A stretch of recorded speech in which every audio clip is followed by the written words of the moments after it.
Bueno, pues otra de las aplicaciones de la derivada es el estudio de la curvatura y los puntos de inflexión de una función. Vamos primero a las condiciones que me determinan a mí cómo es la curvatura de una función. La curvatura puede ser cóncava o convexa y lo que va a determinar es el signo de la derivada segunda.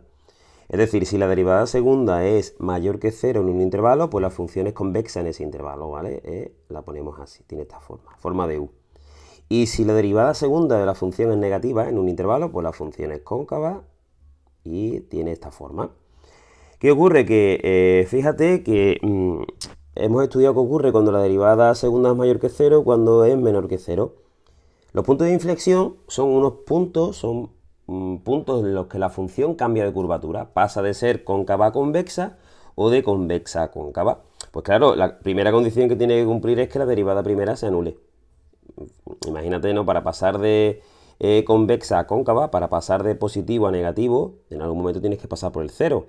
Y para pasar de cóncava a convexa, para pasar de negativo a positivo, en algún momento tienes que pasar por el 0. Como hemos dicho que los puntos de inflexión son aquellos puntos de la función donde hay un cambio de curvatura, bueno, pues la primera condición que deben cumplir es que la derivada segunda se anule. Y la derivada tercera para ese valor de x no sea 0. Me da igual que sea positiva o negativa, lo que no quiero es que sea 0. Bueno, estas son las condiciones que cumplen una función para el estudio de la curvatura y de los puntos de inflexión. Bueno, y vamos a aplicarle esto a un ejemplo en concreto. Nos da una función f de x, que es x a la cuarta menos 6x cuadrado, y nos piden que estudiemos la curvatura y los puntos de inflexión. Pues, claro, pues la curvatura, eso nos da el signo de la derivada segunda, así que vamos a empezar a derivar. La derivada primera de mi función es 4x cubo menos 12x, y la derivada segunda de mi función es 12x cuadrado menos 12. Bueno, pues vamos a igualar a 0 esta derivada segunda.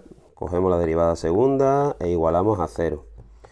Esto ocurre si 12x cuadrado menos 12 vale 0. Esto podemos dividir todo entre 12. X cuadrado menos 1 vale 0. Pues x cuadrado vale 1. Y eso ocurre si x vale menos 1 o x vale 1. Y ya sé cuáles son los valores de x en los que hay posibles puntos de inflexión. Y luego veré qué ocurre. Bueno, pero es que estos valores que anula la derivada primera son los que la derivada segunda, perdón, son los que me permiten a mí expresarla de la siguiente forma. Pues 12 por x más 1 por x menos 1. De cada valor de x, pues sale un factor, de este sale el x más 1 y de este sale el x menos 1. Bueno, y lo que tengo es factorizada la derivada segunda. Vamos a ver, vamos a estudiar el signo a esa derivada segunda. Para ello, ¿qué necesito? Oye, pues vamos a poner aquí los factores que tengo.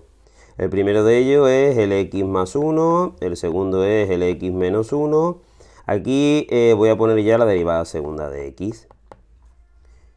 Fijaos que 12 no lo coloco, 12 es un número, es positivo, así que no va a cambiar absolutamente nada. Aquí voy a poner más infinito y recordad que aquí colocaba las raíces, menos 1 y 1 ordenadas.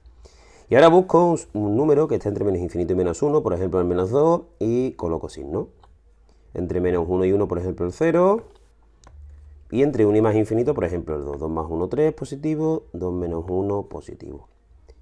La derivada segunda es el producto de todos ellos. Pues menos por menos más por menos menos, más por más, más. ¿Qué ocurre? Que es importante que cuando tengáis esto, pues digáis, derivada segunda mayor que 0. Positiva, tiene esta forma. Derivada segunda menor que 0, negativa, tiene esta forma. Y derivada segunda mayor que 0, tiene esa forma.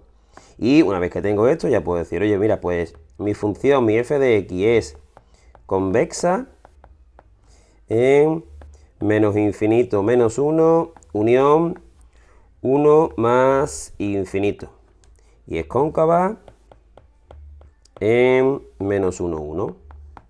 Fijaos que aquí hay un punto en el que hay un cambio de curvatura, pasa de ser convexa a cóncava y en 1 igual. Vamos a ver qué ocurre, porque tanto 1 como menos 1 verifican que la derivada segunda se anula. Hemos derivado la función dos veces, hemos igualado a 0 esa derivada y nos han salido dos valores, que son x igual a 1 y x igual a menos 1.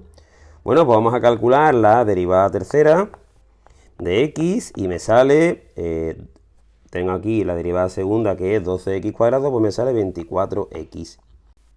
Y lo que vamos a hacer ahora es ver cuánto vale la derivada tercera para 1 y ver cuánto vale la derivada tercera para menos 1. Lo importante es que debe ser distinto de 0. Esto es 24 distinto de 0 y esto es menos 24 distinto de 0. Fijaos que entonces antes vimos que la derivada segunda se anulaba cuando x vale 1 y la derivada tercera para x igual a 1 es distinto de 0. Bueno, pues f de x tiene un punto de inflexión para x igual a 1. De forma análoga, la derivada segunda en menos 1 era igual a 0. Y hemos visto que la derivada tercera en menos 1 es distinto de 0. Eso me está diciendo que f de x tiene un punto de inflexión para x igual a menos 1. Esta tabla nos da mucha información. ¿Por qué? Porque nos da no solo la curvatura, sino que cuando hay un cambio de curvatura, al menos que este sea un valor que no pertenezca al dominio, que eso es importante, habrá un punto de inflexión, tanto aquí como aquí.